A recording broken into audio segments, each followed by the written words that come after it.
Ito na tayo. Ito na tayo. At ito yung, ito, kusina to. Ito yung bagong kusina. As you can see, it's the new kusina. At hindi pa tapos.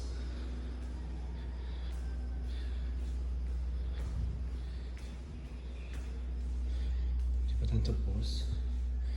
Sino natin yung ref namin, di ba? Luma yung ref dito. I'm gonna check the... Ayun.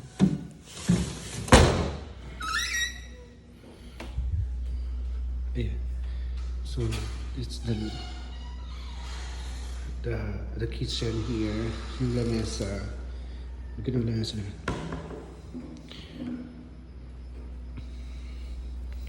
So, ayun lang.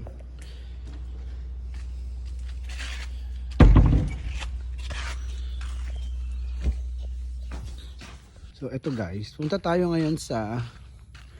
Ito yung mga kubo-kubo namin. Punta tayo doon sa dulo kasi may signal. Doon tayo makikipag ano. Doon tayo mag-chat.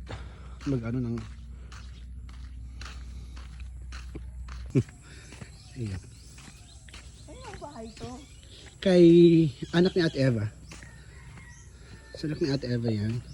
Magbubulaho tayo early in the morning, Day. Are you sure? Yes. So, ayan. Meron ng mga ganito yan. You also have here. Good morning.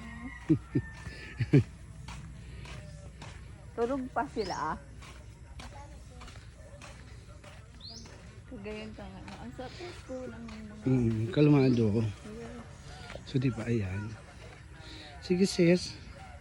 Maglakad ka lang. Di sa Anali? Be! Gising ka na? Ate Anali! Gising ka na?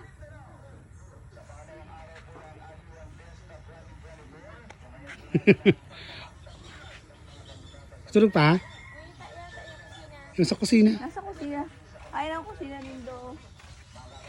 Busy na si mama mo? Oy! Ay! Good morning! Nasa taray ka nagduman. Sabi ni Pepe ko yan.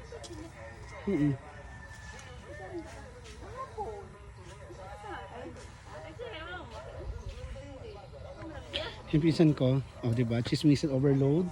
At ayun,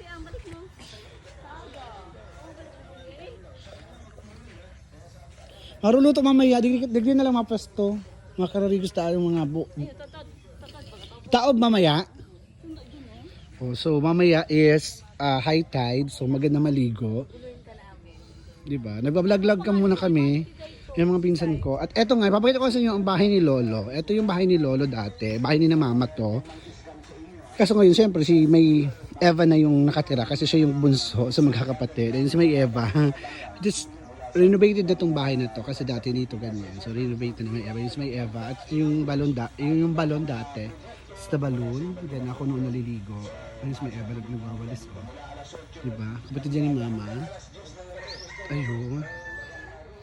So, ito lang. So, dito ako dati nag-e-earn na Lin. Diyan ako nag-e-earn na rin dati. Kaya may CR kami.